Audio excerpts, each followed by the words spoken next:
Hi hello నమస్తే welcome to విజయ మా ఊరు ఆడియో బుక్స్ ఛానల్. నేను విజయలక్ష్మిని. ఫ్రెండ్స్, నవల స్రవంతిలో శ్రీమతి పెబ్బిలి హైమవతి గారి స్వాతివాన కోసం నవల ఆడియోగా వినిపిస్తున్నాను కదా. మరి ఈరోజు స్వాతివాన కోసం నవల ఆడియో 3వ భాగం వినిపించబోతున్నాను. మరి ఆలస్యం చేయకుండా కథలోకి వెళ్ళిపోదాం పదండి.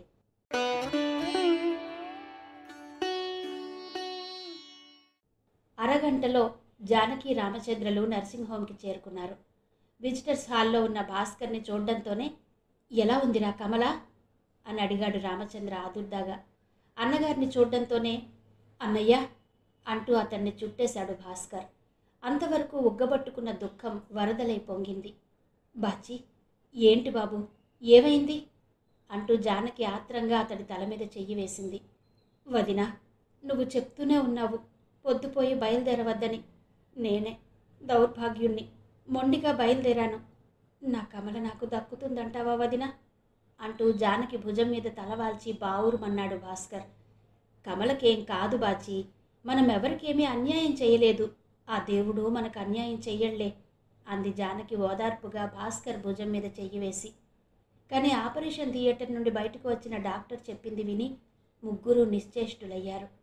వణుకుతున్న చేతులతో నర్సు అందించిన కాగితాలపై సంతకాలు చేశాడు భాస్కర్. రామచంద్ర ఓదార్పుగా తమ్ముడి భుజం చుట్టూ చెయ్యి వేసి దగ్గరకు లాక్కున్నాడు. జానకి నిస్తేజంగా నుంచున్న చోటునే కూర్చుండిపోయింది. జరిగిన దారుణం గురించి రామచంద్ర ఫోన్ చేయగా సావిత్రమ్మ, కాంతారావు, మాధవరావులు ఆఘమేఘాల మీద వచ్చేశారు హాస్పిటల్కి. అక్కడికి ఈరోజు వెళ్ళొద్దని చెప్తూనే ఉన్నానమ్మా, విన్నారు కాదు. పిల్ల కడుపుతో ఉందని మురిసినంతసేపు పట్టలేదు. జీవితంలో నా చిట్టి తల్లి ఇక తల్లే కాలేదన్న మాట విని తట్టుకోగలదా జానకి అంటూ సావిత్రమ్మ జానకిని పట్టుకుని భోరున ఏడ్చింది. శని నా నెత్తిన ఎక్కి నాట్యం చేస్తుంటే మీ ఎవరి మాటలైనా ఎలా తలకెక్కుతాయత్తయ్యా నాకు? రేపు కమలకి నా ముఖం ఎలా చూపించను అన్నాడు భాస్కర్ తిరిగి ఏడ్చేస్తూ.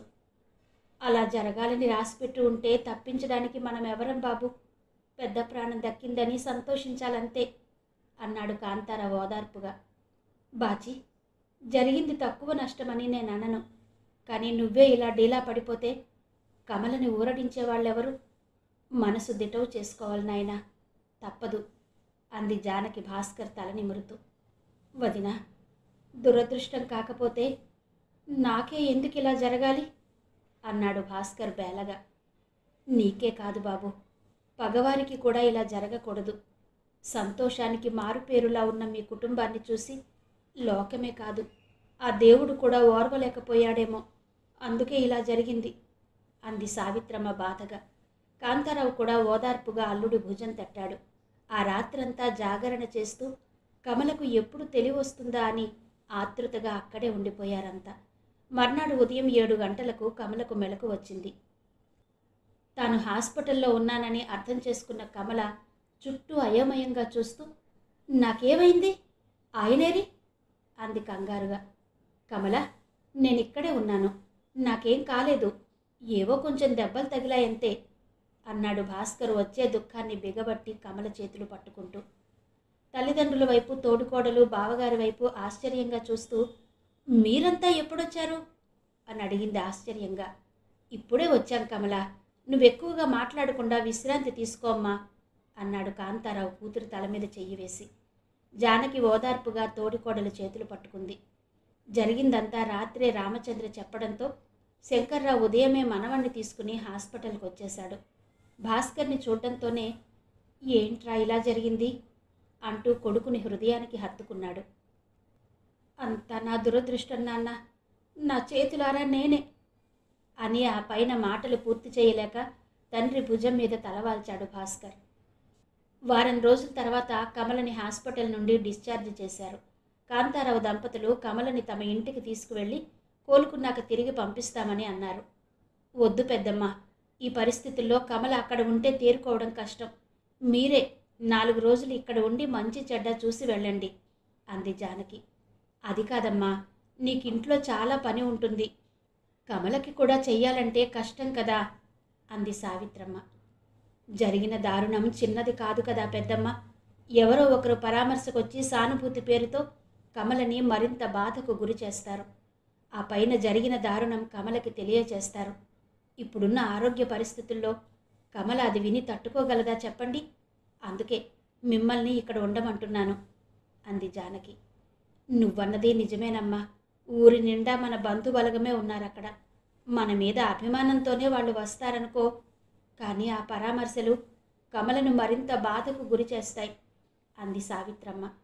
10 రోజుల పాటు విశాఖపట్నంలోనే ఉండి కమల మంచి చెడ్డలన్నీ దగ్గరుండి చూసుకుంది సావిత్రమ్మ. కమల కొంచెం లేచి తిరగడం మొదలుపెట్టాక విజయనగరం వెళ్ళిపోయింది. యాక్సిడెంట్ అయ్యి 4 రోజులు గడిచిపోయాయి. భాస్కర్ తిరిగి విజయనగరం బ్యాంకుకు వెళ్ళి రాసాగాడు. జరిగిన దుర్ఘటన గురించి 4 రోజులైనా కమల శాశ్వతంగా తల్లి కాలేదనే విషయాన్ని ఆమెకు చెప్పే సాహసం ఎవ్వరూ చేయలేకపోయారు. తెలిస్తే తట్టుకుంటుందో లేదో అన్న భయంతో. అయితే ఏదైతే కమల నుండి దాచాలని అంతా ప్రయత్నించారో అది సావిత్రమ్మ చెల్లెలి ద్వారా కమలకి తెలిసిపోయింది. ఆవిడ వస్తూనే, ఎంత పనైందే తల్లి, ఆ భగవంతుడు నీకంత అన్యాయం చేస్తాడని కలలో కూడా అనుకోలేదమ్మా. నువ్వు కడుపుతో ఉన్నావని తెలిసి ఎంత సంబరపడ్డామో తెలుసా? చివరికి ఆ దేవుడు ఇచ్చినట్టే ఇచ్చి నీ నొసటి నుండి సంతాన గీతను శాశ్వతంగా చెరిపేశాడా తల్లి అంటూ బావురు మందావిడ కమలను చుట్టేసి. ఆ మాటలు వింటూనే వెనక్కి విరుచుకు పడిపోయింది కమల. ఆవిడ మాటలు వింటూనే పరుగున వంటింట్లో నుంచి వచ్చిన జానకి నేలకి ఒరిగిపోతున్న కమలని ఒడిసి పట్టుకుని, ఎంత పని చేశారు పిన్ని, కమల ఇంకా పూర్తిగా కోలుకోలేదని తనకి ఈ విషయం ఇంకా చెప్పలేదు మేము. మీరేమో సడన్గా వచ్చి అంతా చెప్పేశారు.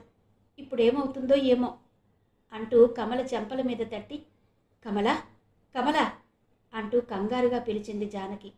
కోడలి గొంతులో కంగారు విని, ఏమైందమ్మా కమలకి అంటూ శంకర్రావు ఆతృతగా వచ్చాడక్కడికి.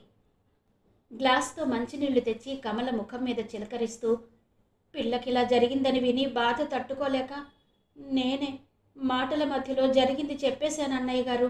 అది వింటూనే కమల ఇదిగో ఇలా పడిపోయింది అందావిడ అపరాధిలా తల వంచుకుని. మెల్లగా కళ్ళు తెరిచిన కమల, నిజమేనా అక్క ఇది? పిన్ని చెప్పింది నిజమేనా? నాకెందుకు చెప్పలేదు మీరీ సంగతి అంటూ జానకిని కుదిపేస్తూ హృదయ విదారకంగా ఏడవసాగింది. అమ్మా కమల, ఊరుకోవేనా తల్లి అంటూ కమలని 2 చేతులతో చుట్టేసి తన హృదయానికి హత్తుకుందావిడ. ఊరుకోమ్మా, ఎంతో ఘోర ప్రమాదం నుండి బయటపడి నువ్వు మాకు దక్కావు, అంతే చాలు అనుకుంటున్నాం మేమంతా. నువ్విలా అయిపోతే మేమెవ్వరము తట్టుకోలేమమ్మా అన్నాడు శంకర్రావు. ఎందుకు మావయ్య నేను బ్రతకడం? అమ్మ అనిపించుకోలేని బ్రతుకు కూడా ఒక బ్రతుకేనా అంది కమల మరింత బిగ్గరగా ఏడుస్తూ. తప్పమ్మా, అలా అనకు. ఈ మాట బాచి వింటే తట్టుకోలేడసలు. నీ మీద ప్రాణాలు పెట్టుకుని బతుకుతున్నాడు. జరిగిన దానికి నేనే బాధ్యుడనంటూ కుమిలిపోతున్నాడు. మీరిద్దరూ ఒకరి కోసం ఒకరు బ్రతకాలమ్మా అన్నాడు శంకర్రావు ఓదార్పుగా. అవును కమల, జరిగిన నష్టాన్ని పూడ్చలేకపోయినా నిన్ను తన కంటి పాపలా చూసుకుని ప్రాణాలు ఉగ్గబట్టుకుని నీకోసమే బ్రతుకుతున్నాడు బాచి. అతడి కోసమైనా నువ్వు మనసు గట్టిపరుచుకోవాలి, తప్పదు అంది జానకి అనునయంగా. ఎలా తట్టుకోమంటావక్క? పుట్టబోయే పాప కోసం మేమిద్దరం ఎన్ని కలలు కన్నాము. పాప పుడితే ఏ పేరు పెట్టాలి, బాబు పుడితే ఏ పేరు పెట్టాలి అంటూ ఎంత వాదులాడుకున్నామో ఇద్దరం. పోనీ ఇది పోతే పోయింది, మళ్ళీ పుట్టకపోతారా అనుకున్నానే గాని ఇంత ఘోరం జరుగుతుందనుకోలేదు నేను అంది కమల గుండెలు పిండేలా ఏడుస్తూ. ఎవరు ఎంతగా ఓదార్చినా ఆ రోజంతా అలా ఏడుస్తూనే ఉంది కమల. బ్యాంకు నుండి వచ్చిన భాస్కర్ని చూడడంతోనే ఏవండి అంటూ అతన్ని చుట్టేసి బావురుమంది. భార్యకు విషయం తెలిసిపోయిందని అర్థమైన భాస్కర్, కమల నన్ను క్షమించు, ఈ అనర్థానికంతా కారణం నేనే అన్నాడు కన్నీరు కారుస్తూ భార్యని మరింత గట్టిగా పట్టుకుని. బావుంది బాచి, చెల్లాయిని ఓదార్చాల్సింది పోయి నువ్వు కూడా ఇలా అయిపోతే ఎలా అంది జానకి మందలింపుగా. అలా ఒకరినొకరు ఓదార్చుకుంటూ ధైర్యం చెప్పుకుంటూ ఆ ఇంటి సభ్యులంతా దుఃఖాన్ని దిగమింగే ప్రయత్నం చేయసాగారు. హరిప్రసాద్ స్నేహితుడికి వచ్చిన ఈ కష్టాన్ని చూసి విలవిలలాడిపోయాడు. తరచూ తన భార్య ఇందిరతో పాటు వచ్చి భాస్కర్ని కమలను ఓదార్చి వెళ్లసాగాడు. ఎవరు ఎన్ని ప్రయత్నాలు చేసినా చైతన్య స్రవంతిలా ఉండే కమల స్తబ్దుగా మారిపోయింది. ఆనందాల హరివిల్లులా, సంతోషాలకు సంకేతంలా ఉండే ఆ ఇల్లు విషాదానికి ప్రతిరూపం అన్నట్టుగా మారిపోయింది. ఇప్పుడు సంతోషాలు సందడులు కనుమరుగైపోయాయి. చిక్కటి చీకటిలా నిశ్శబ్దం రాజ్యమేలుతోందా ఇంటిలో. కమల అన్నయ్య మాధవరావుకు కొడుకు పుట్టాడు. బాలసారకు పిలవడంతో ఇంటి ఆడపడుచు కనుక తప్పనిసరిగా బయలుదేరింది కమల. సావిత్రమ్మ జానకిని కూడా రమ్మని మరీ మరీ చెప్పడంతో జానకి కూడా కమల వెంట బయలుదేరింది. ఉన్న ఊళ్ళోనే మాధవరావు అత్తవారిల్లు కనుక పెద్దగా ఇబ్బంది పడలేదు జానకి అక్కడికి వెళ్లేందుకు. మేనల్లుడి అందచందాలు చూసి ఎంతో ముచ్చట పడింది కమల. ప్రేమగా వాడిని ఒడిలోకి తీసుకుని తాను తెచ్చిన గొలుసును పసివాడి మెడలో వేసింది. కూతురికి జరిగిన నష్టాన్ని తలుచుకుని కంట నీరు పెడుతూ, అన్నీ సవ్యంగా జరిగి ఉంటే మా కమల కూడా ఈసరికి పండంటి బిడ్డని ఎత్తుకుని తిరిగేది. ఆ దేవుడికి దయలేకపోయింది దాని మీద అంది సావిత్రమ్మ బాధగా. తల్లి మాటలు వినడంతోనే కమల ముఖం చిన్నబోయింది. ఏదైతే మర్చిపోవాలని కమల ప్రయత్నిస్తున్నదో దాన్ని గుర్తుకు తెచ్చుకునేలా చేసిందావిడ. ఆవిడ ఆ మాటలను కూతురు మీద సానుభూతితోనే అన్నా కమలలోని మానిన గాయాన్ని తిరిగి రేపినట్టయింది. కమల మనసులోని ఆనందమంతా ఆవిరి కాగా ఉప్పెనలా పొంగి వస్తున్న కన్నీటిని బలవంతాన అదుముకుని తోటికోడల్ని తీసుకుని బయటకు వచ్చేసింది అక్కడ ఉండలేక. కూతురు బాధతో వెళ్ళిపోవడం చూశాక తాను అనవసరంగా ఆ ప్రస్తావన తెచ్చి కూతుర్ని బాధ పెట్టానే అని దిగులుగా చూసింది సావిత్రమ్మ. ఇంటికొచ్చాక ఎప్పట్లాగే దిగులుగా కూర్చుండిపోయింది కమల. ఆ రాత్రి ఎవరంత చెప్పినా కమల భోజనం చెయ్యలేదు. భార్య ఏదో సందర్భంలో ఇలా అప్సెట్ అవుతుండడం చూసిన భాస్కర్ చాలా తీవ్రంగా ఆలోచించడం మొదలుపెట్టాడు. ఇలాగే మరికొంతకాలం ఉంటే కమల ఏమైపోతుందోనని భయపడ్డాడు. అసలు ఈ మనుష్యులకు ఈ పరిసరాలకు దూరంగా వెళ్ళిపోతే తప్ప ఆమె మనసు కుదుట పడదేమో అనుకున్నాడు. అన్నయ్య, కమల పరిస్థితి రోజు రోజుకి దిగజారిపోతోంది. ఇలాగే ఉంటే తను నాకు దక్కదేమోనని భయం వేస్తోందన్నయ్య. ఎప్పటి నుండో బెంగుళూరు నుండి ఇక్కడికి ట్రాన్స్ఫర్ చేయించుకోవాలని ఒక అతను ప్రయత్నిస్తున్నాడు. అతడు నేను మ్యూచువల్ ట్రాన్స్ఫర్ కింద మారితే బాగుంటుందనిపిస్తోంది నాకు. ఏమంటావ్ అని అడిగాడు భాస్కర్. కమల పరిస్థితిని కళ్ళారా చూస్తున్న రామచంద్ర తమ్ముడి నిర్ణయాన్ని కాదనలేకపోయాడు. కాకపోతే పుట్టిన దగ్గర నుండి ఎప్పుడూ విడిచి ఉండని తమ్ముడిని వదిలి నేనుండగలనా అని దిగులు పడ్డాడు. కానీ పరిస్థితులు చూస్తున్న అతడు అంతకంటే మరో మార్గం లేదు కదా అనుకున్నాడు బాధగా. వెళితే మంచిదే, కానీ మరీ అంత దూరమా? నిన్ను వదిలి మేమందరం ఎలా ఉండాలరా, ముఖ్యంగా నాన్నగారు అన్నాడు రామచంద్ర దిగులుగా చూస్తూ. ఈ పరిస్థితుల్లో అంతకంటే మరో మార్గం కనబడడం లేదన్నయ్యా. నాకు మాత్రం మీ అందరినీ విడిచి ఉండడం బాధ కాదా? కానీ కమలను దక్కించుకోవాలంటే మరో మార్గం కనబడడం లేదు నాకు. కోరి పెళ్లి చేసుకున్నాను కమలను నేను. చేజేతులా తన జీవితంలోని ఆనందాన్నంతటినీ దూరం చేశాను. కనీసం మనశ్శాంతినైనా ఇవ్వాలని నా ప్రయత్నం అన్నాడు భాస్కర్ కన్నీళ్లతో రామచంద్ర భుజం తడిపేస్తూ. ఊరుకోరా, నిన్నిలా చూస్తుంటే నా గుండె చెరువైపోతోంది. వెళ్ళిరండి. అమ్మాయి ఆరోగ్యం కంటే ఏది ఎక్కువ కాదు. మీ వదిన కొంత బాధపడినా అర్థం చేసుకుంటుందిలే అన్నాడు రామచంద్ర ఓదార్పుగా. అతడు అన్నట్టుగానే మొదట జానకి బాధపడినా కమల పరిస్థితిని అర్థం చేసుకోవడం వలన గట్టిగా అభ్యంతర పెట్టలేదు. చిన్నప్పటి నుండి భాస్కర్ని అంటిపెట్టుకుని తిరిగిన హరిప్రసాద్ అతన్ని విడిచి ఉండేందుకు అందరికంటే ఎక్కువ బాధపడ్డాడు. అతడిని సాగనంబేందుకు స్టేషన్కి వచ్చి కన్నీళ్లతో భాస్కర్ని కౌగిలించుకుని, ఏంట్రా ఇలా అయిపోయింది మన పని, నిన్ను చూడకుండా నేనెలా ఉండాలిరా అన్నాడు బేలగా చూస్తూ. నాకు మాత్రం సంతోషంగా ఉందా హరి, మీ అందరినీ వదిలి ఇలా దూరంగా వెళ్ళిపోవడం? అయినా ఉత్తరాల్లోనూ ఫోనుల్లోనూ పలకరించుకుందాలే. మనం మనుషులం దూరంగా ఉన్నా మనసులెప్పుడూ దగ్గరగానే ఉంటాయిలే అంటూ భాస్కర్ ప్రేమగా స్నేహితుడి భుజం తట్టి అన్నాడు. నువ్వన్నది నిజమేలే, అయినా ఈ దూరం భరించడం నా వల్ల కాదేమో అనిపిస్తోందిరా అన్నాడు హరిప్రసాద్ చెమ్మగిల్లిన కళ్ళతో. అలా అనకు హరి, నువ్వలా అంటే నాకు కూడా చాలా దిగులుగా ఉంది. ఇక నుండి నా బదులుగా నువ్వే నాన్నని అన్నయ్యని వదిన్ని చూసుకోవాలి అన్నాడు భాస్కర్ అప్పగింతలు పెడుతూ. విజయనగరంలో కాపురం పెట్టేందుకే ఇష్టపడిన కమల ఇప్పుడు వాళ్ళందరినీ వదిలి వెళుతున్నందుకు ఎంతో బాధపడింది. సావిత్రమ్మ, జానకి, శంకర్రావులు కలిసి ఎంతో నచ్చ చెప్పిన మీదట వెళ్ళడానికి ఒప్పుకుంది. బెంగుళూరు వెళ్ళాక కూడా చాలా కాలం కమలలో ఆ స్తబ్దత పోలేదు. గలగల పారే సెలయేరులా నిత్యం నవ్వుతూ తుళ్ళుతూ తిరిగే కమల అలా మౌన వీణలా మారిపోవడం భాస్కర్ మనసును కలచివేసింది. తిరిగి కమలను మనుషుల్లో పడవేసేందుకు ఎంతో ప్రయత్నించాడు భాస్కర్. అందులో భాగంగానే అవకాశం ఉన్నంత మేర కమలను ఏదో ఒక ప్రదేశానికి తీసుకువెళుతూ తనకు ప్రశాంతతను చేకూర్చేందుకు ప్రయత్నించాడు. అతడి ప్రయత్నం ఫలించి క్రమేపీ కమలలో మార్పు వచ్చింది. అయితే పసిపిల్లలను చూసినప్పుడల్లా కమల ఏదో పోగొట్టుకున్న దానిలా శూన్యంలోకి చూస్తూ కూర్చునేది. అది చూసిన భాస్కర్కి ఏం చేయడానికి పాలుపోయేది కాదు. తాత్కాలికంగా ఏవో మాటలు చెప్పి మురిపించినా అది కమల సమస్యకు శాశ్వత పరిష్కారం కాదనిపించింది భాస్కర్కి. ఎవరినైనా పిల్లల్ని తెచ్చి పెంచుకుంటే ఎలా ఉంటుంది అనుకున్నాడు. అయితే అందుకు భార్య అంగీకరిస్తుందా అని కూడా సందేహపడ్డాడు. అయినా ప్రయత్నం చేసి చూస్తే తప్పేం లేదు కదా అనుకున్నాడు. మంచి సమయం చూసి ఆ మాటే భార్యతో చెప్పాడు భాస్కర్. ఎవరినైనా అంటే మీ ఉద్దేశం మన చుట్టాల పిల్లలనేనా అని అడిగింది కమల.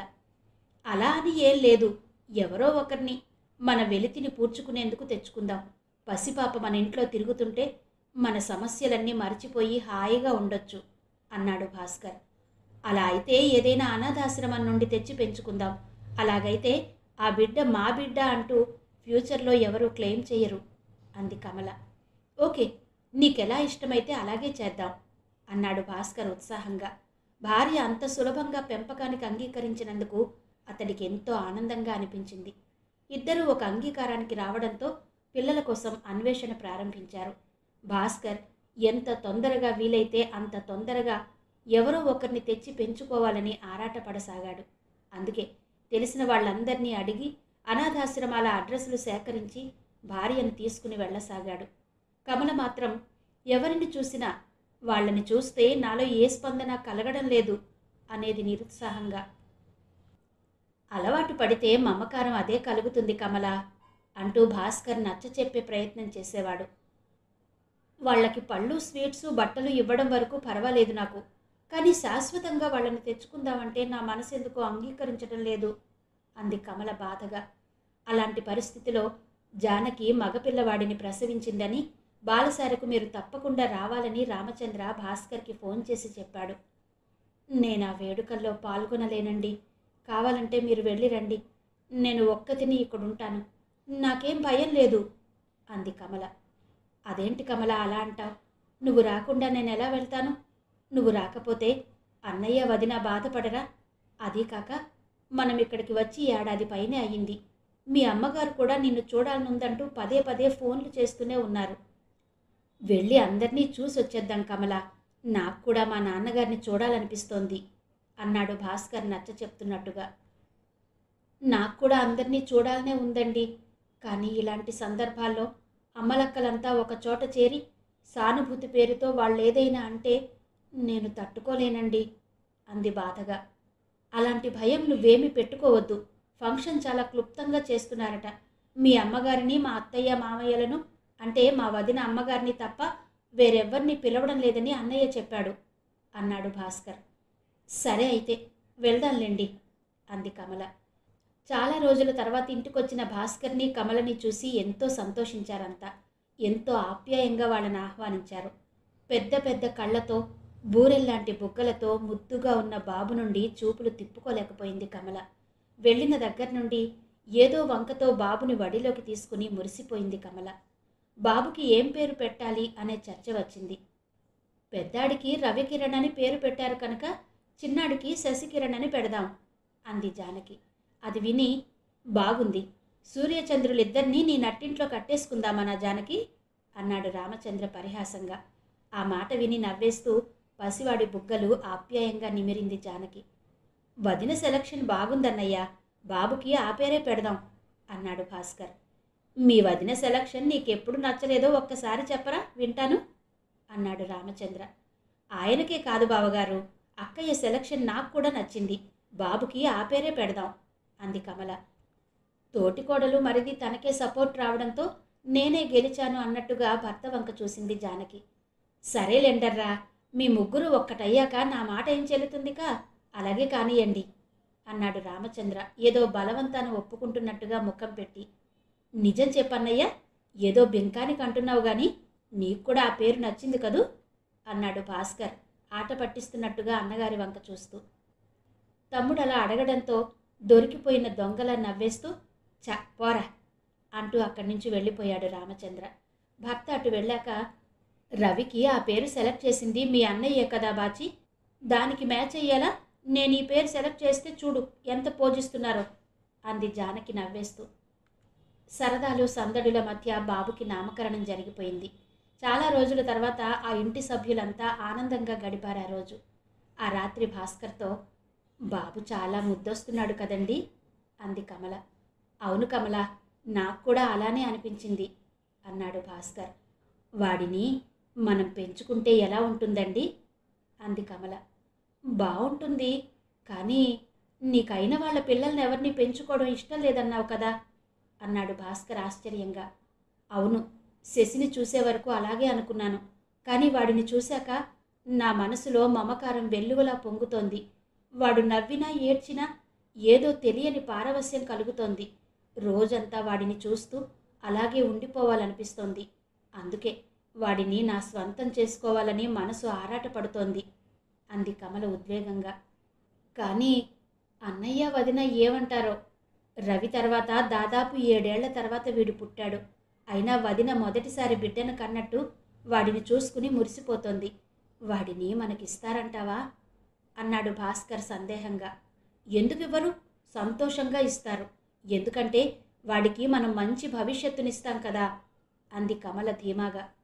అదేం మాట కమల, శశి వాళ్ళ దగ్గర ఉంటే మంచి భవిష్యత్తు ఇవ్వలేరనా నీ ఉద్దేశం? నన్ను పెంచి బ్యాంకు మేనేజర్గా ఈ స్థాయికి తెచ్చింది వాళ్లే కదా అన్నాడు భాస్కర్. ఇదిగో, మీతో నేను వాదించలేను. మీరు వాళ్ళకేం చెప్తారో ఏం చేస్తారో నాకు తెలీదు.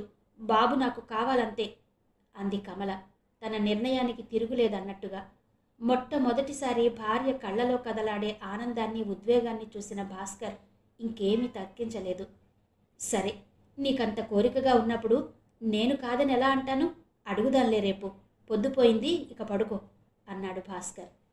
అతని మాటలు వినడంతోనే ఆనందం పట్టలేక భాస్కర్ ముఖాన్ని చేతుల్లో ఇముడ్చుకుని ముద్దులతో ముంచెత్తింది కమల. చిన్నపిల్లలా సంబరపడుతున్న భార్యను చూస్తే అతడికి ఎంతో ముచ్చటగా అనిపించింది. నువ్వే చిన్నపిల్లలా ఉన్నావు నా కళ్ళకు, ఇంకా చిన్నపిల్లలెందుకు మనకి అన్నాడు అనురాగంతో ఆమెను దగ్గరకు లాక్కుంటూ. అలా అని చెప్పి బాబుని అడగరా ఏంటి అంది కమల సందేహంగా. భయపడకు, అడుగుతాలే అన్నాడు భాస్కర్ హామీ ఇస్తున్నట్టుగా. ఆ మరునాడు భాస్కర్ వాళ్ళని అడిగేదాకా ఆగలేకపోయింది కమల. అక్క, బాబు చాలా ముద్దొస్తున్నాడు, వాడిని నాకు ఇచ్చేయకూడదు అంటూ శశిని అపురూపంగా ఒడిలోకి తీసుకుని ముద్దులాడసాగింది కమల. తోటికోడల నుండి అలాంటి ప్రస్తావన వస్తుందని ఏమాత్రం ఊహించని జానకి తెల్లపోయింది ఒక్క క్షణం. అడిగిన దానికి జవాబేమివ్వాలో తోచక చప్పున తల వంచుకుంది. ముద్దులు మూటకట్టినట్టున్న బాబుని వదులుకునేందుకు ఆ తల్లి మనసు అంగీకరించలేదు. అలా అని ఇవ్వనని చెప్పి తోటికోడలి మనసు నొప్పించలేక మౌనంగా ఉండిపోయింది ఒక్క క్షణం. తన జవాబు కోసం ఆత్రంగా చూస్తున్న కమల వంక సూటిగా చూడలేక, నాదేముంది కమల, మీ బావగారిష్టం అంది జానకి గొంతు పెగుల్చుకుని.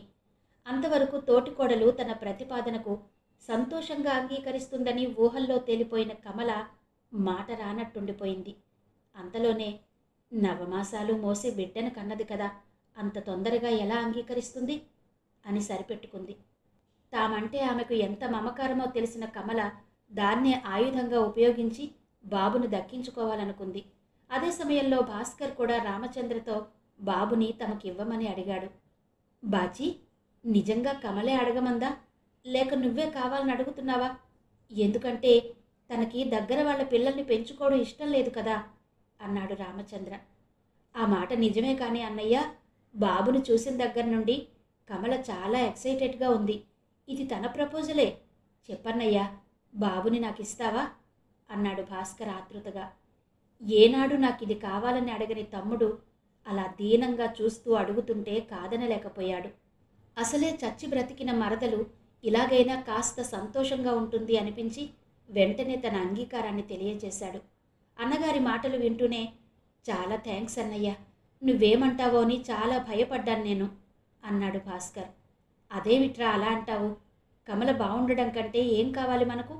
బాబు నీ దగ్గరుంటేనే మా దగ్గరుంటేనేంటి అన్నాడు రామచంద్ర లాలనగా తమ్ముడి భుజం తడుతూ. ఆ మాట వింటూనే ఉద్వేగంగా భాస్కర్ రామచంద్రని కౌగలించుకున్నాడు. రామచంద్ర చెప్పేది వింటూనే, అయితే ఒప్పేసుకున్నావా బావా? వాడిని వదిలి ఉండలేననిపిస్తోంది నాకు అంది జానకి జాలిగా అతడి వంక చూస్తూ. తప్పదు జానకి, కమల మనుషుల్లో పడాలంటే మనం ఈ త్యాగం చెయ్యక తప్పదు. అయినా బాచి ఎవరు? నీ కొడుకు లాంటి వాడే కదా. వాడికి ఈరోజు రాకూడని కష్టం వచ్చింది. తన మూలంగానే కమల మాతృత్వానికి దూరమైందనే అపరాధ భావంతో కుమిలిపోతున్నాడు. ఇలాగైనా వాడి మనసుకు ఊరట కలిగితే అంతే చాలు. అయినా బాబు ఉండేదెక్కడా? మన బాచి దగ్గరే కదా. వాడు అక్కడున్నా ఇక్కడున్నా మన బిడ్డే అన్నాడు రామచంద్ర భార్య తల నిమురుతూ. అతడలా అనడంతో జానకి మనసు కొంచెం తెప్పరిల్లింది. నిజానికి తల్లి లేని భాస్కర్ అంటే జానకి మొదటి నుండి పుత్రవాత్సల్యమే. అలాంటిది ఈరోజు అతడి మనసు కష్టపెట్టగలదా? తోడికోడలు పెద్ద మనసు చేసుకుని శశికిరణ్ను తమకిస్తున్నందుకు కమల మనసు ఆమె పట్ల కృతజ్ఞతతో నిండిపోయింది.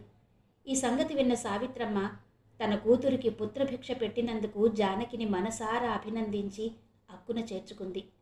బాబును తీసుకుని బెంగుళూరు వెళ్ళిపోతూ, అక్క, ఎన్ని జన్మలెత్తినా మేము మీ రుణం తీర్చుకోలేము అంటూ రామచంద్ర జానకిల పాదాలంటి నమస్కరించింది కమల. ఆమె ఆ మాటలంటున్నప్పుడు జలజల జారిన కన్నీళ్లు జానకి పాదాలను తడిపేశాయి. ఏడుస్తున్న కమలను అక్కున చేర్చుకుని, పిచ్చి పిల్ల, మనలో మనకు రుణాలు తీర్చుకోవడాలు ఏంటి? బాబు మీ దగ్గరున్నా మా దగ్గరున్నా ఒకటే. అయితే నాదో చిన్న కోరిక. మా తమ్ముడు హరికి మగపిల్లాడు పుట్టి నాకు ఆడపిల్ల పుట్టినా, లేక నాకు మగపిల్లాడు పుట్టి వాడికి ఆడపిల్ల పుట్టినా వాళ్లకు పెళ్లి చేసి మా బంధం నిలుపుకోవాలని చిన్నప్పటి నుండి ఎంతో ఆశపడుతూ వచ్చాము. ఇప్పుడు వాడికి కూతురు పుట్టినా రవికి ఈడు కాదు. కనుక వాడికి కూతురు పుడితే శశికైనా చెయ్యాలని ఆశపడుతున్నాను. నా కోరిక తీరుస్తావా కమల అంది జానకి చెయ్యి చాస్తూ. ఆ మాటలు వినడంతోనే, అదేంటక్క అలా అంటావు? నువ్వు అడగడం కాదు, ఆజ్ఞాపించాలి నన్ను. తప్పకుండా మన శశికి హరన్నయ్య కూతుర్ని చేద్దాం అంటూ కమల జానకి చేతిలో చెయ్యి వేసింది. నాకు తెలుసమ్మా, నువ్వు నా మాట కాదనవని అంటూ కమల చేతిని ప్రేమగా నొక్కి వదిలింది జానకి. జానకి రామచంద్ర స్టేషన్కు వెళ్ళి వాళ్లకు వీడ్కోలిచ్చి వచ్చారు. అమ్మా, తమ్ముణ్ణి బాబాయికి ఇచ్చేశారెందుకమ్మా? వాడితో ఆడుకోవాలని ఎంతో ఆశపడ్డాను నేను అన్నాడు రవి బాధగా. పాపం, పిన్నికి బాబాయికి ఎవరు లేరుగా, అందుకే ఇచ్చేశాము. తొందరలోనే మనకు తమ్ముడో చెల్లో వస్తారులే అన్నాడు రామచంద్ర ఓదార్పుగా కొడుకు భుజం తట్టి. వాళ్ళని స్టేషన్లో దిగబెట్టి వచ్చిన దగ్గర నుండి దిగులుగా ఉన్న కోడల్ని చూస్తుంటే శంకర్రావు మనసు ద్రవించిపోయింది. రామం, చిన్నాడి కష్టం తీర్చినందుకు సంతోషంగానే ఉన్నా బాబుని వదిలి ఉండలేక లోపలే కుమిలిపోతున్న జానకిని చూస్తూ ఉంటే కడుపు తరుక్కుపోతుందిరా అన్నాడు. 4 రోజులు పోతే తనే సర్దుకుంటుందిలే నాన్న. జానకి ఈరోజు కాకపోతే రేపైనా మరో బిడ్డను కనగలదు. కానీ కమలకి ఆ అదృష్టం లేదు కదా అన్నాడు రామచంద్ర జాలిగా. నువ్వన్నది నిజమే, కానీ జానకి ముఖం చూస్తుంటే ఏదో గిల్టీగా ఉందిరా నాకు అన్నాడు శంకర్రావు. వద్దు నాన్న, మీరలాంటి శంకలేవి పెట్టుకోకండి. జానకి సంగతి నేను చూసుకుంటాను కదా అన్నాడు రామచంద్ర. కూతురికి జ్వరంగా ఉందని తెలిసి చూడ్డానికి వచ్చింది పంకజం. రామచంద్ర ఒంటరిగా ఉన్న సమయం చూసి, నీకిదేవైనా న్యాయంగా ఉందా రామం? పసివాడికి దూరమై జానకి ఎలా తల్లడిల్లిపోతుందో గమనించావా? నీకు నీ తమ్ముడి మీద ప్రేమ ఉంటే ఇల్లంతా దోచిపెట్టు, ఎవ్వరూ కాదనరు. నవమాసాలు మోసి కన్న బిడ్డను ఇలా ధారపోస్తావా అంది నిష్ఠూరంగా. అత్తయ్య, నువ్వేనా ఇలా మాట్లాడుతున్నది? వేరే ఎవరైనా ఇలా మాట్లాడితే నాకు ఆశ్చర్యం కలిగేది కాదు. నువ్విలా మాట్లాడడం నాకు చాలా వింతగా ఉంది. వ్యక్తిగా నువ్వంటే నాకెంతో గౌరవం. ఇలాంటి మాటలు నీ నుండి ఊహించలేదు అసలు. నువ్వొచ్చి ధైర్యం చెబుతావనుకుంటే ఇలా మాట్లాడుతున్నావేంటి? ఇలా అయితే జానకి మనసు ఎలా కూడదీసుకుంటుంది అన్నాడు రామచంద్ర ఆశ్చర్యంగా చూస్తూ. అతడలా మాట్లాడడంతో తగ్గిపోయింది పంకజం. నాకుగా నేను ఏ కష్టమైనా భరించగలను బాబు, కానీ నా బిడ్డకు కలిగిన కష్టం చూస్తుంటే తట్టుకోలేకపోతున్నాను అంది జాలిగా. అత్తయ్య, జానకి హరిలేనా నీ బిడ్డలు? నేను బాచి నీకేమీ కామా? నీలో ఇంతకాలం మేమిద్దరం మా అమ్మనే చూసుకున్నాం. బాచి కూడా నీ బిడ్డ అనుకుంటే ఇలా మాట్లాడవు నువ్వు అన్నాడు రామచంద్ర బాధగా. అంత మాట అనుకు రామం. ఏదో జానకి బాధ చూడలేక అలా అన్నానే కానీ బాచి మీద నాకే కోపమూ లేదు అంది పంకజం.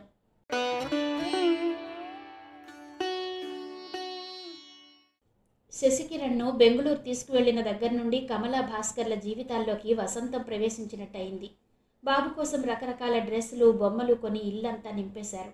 సాయంత్రం భాస్కర్ బ్యాంకు నుండి వచ్చేసరికి కమల ఎంతో ఉత్సాహంగా ఎదురెళ్ళి, శశి ఈరోజు నన్ను చూసి నవ్వాడండి, వాడు వస్తువులను గుర్తుపడుతున్నాడు తెలుసా అంటూ రోజుకొక కొత్త వార్త అతడికి చెప్పేది.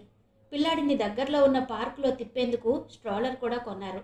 పిల్లల కోసం బజార్లోకి ఏ కొత్త ఆట వస్తువు వచ్చినా అది తమ ఇంట్లో ఉండవలసిందే అన్నట్టుగా ఎంతో ఆరాటపడిపోయేది కమల. ఇలా దినం ఒక పండుగలా గడిచిపోతోంది వాళ్లకు. వాళ్ళ ఆశలు, ఆలోచనలు అన్నీ బాబు చుట్టూనే. భాస్కర్కి కొడుకు పట్ల ఎంత మమకారమున్నా అంతా బయటకు వ్యక్తం చేసేవాడు కాదు. కానీ కమల మాత్రం బాబు పట్ల పిచ్చి మమకారాన్ని పెంచుకుని ప్రాణాలన్నీ ఆ పసివాడి మీదే అన్నట్టు బ్రతకసాగింది. చివరికి అది ఎలా పరిణమించింది అంటే, ఎవరైనా తన నుండి శశికిరణ్ను దూరం చేసేస్తారేమో, తను వాడికి స్వంత తల్లి కాదనే నిజాన్ని చెప్పేస్తారేమోనని అనుక్షణం భయపడే స్థితికి చేరుకుంది. ఈ నిజం బాబుకు తెలియకుండా ఉండాలంటే వాడిని విశాఖపట్నం తీసుకెళ్లకుండా ఉండడం ఒక్కటే మార్గం అనుకుంది.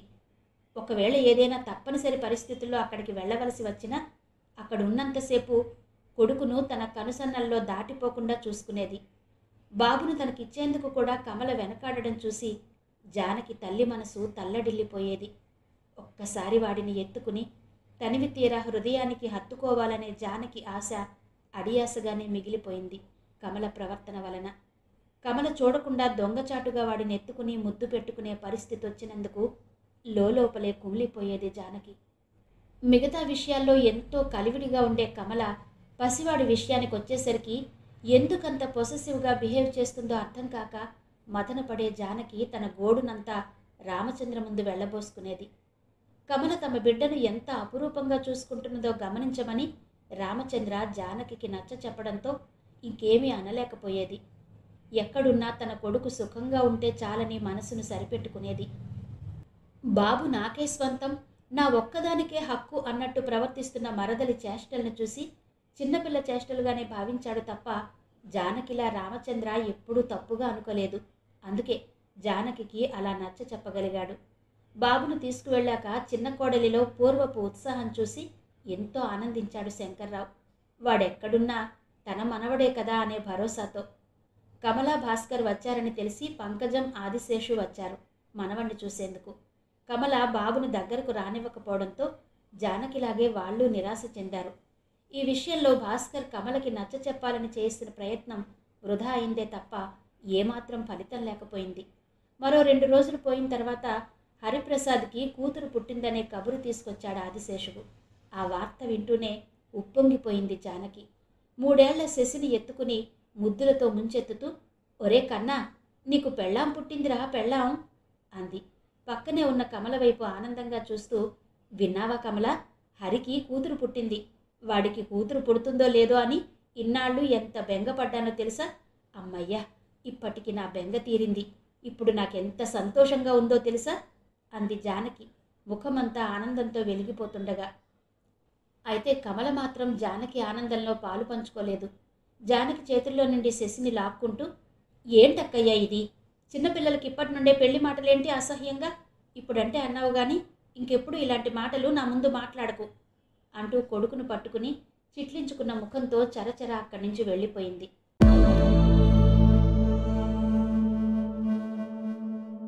స్వాతివాన కోసం శ్రీమతి పెబ్బిలి హైమవతి గారి నవల ఆడియో 3వ భాగం విన్నారు కదా. మిగిలిన కథ తర్వాతి భాగాల్లో వినిపిస్తాను. అంతవరకు సెలవు. నమస్తే.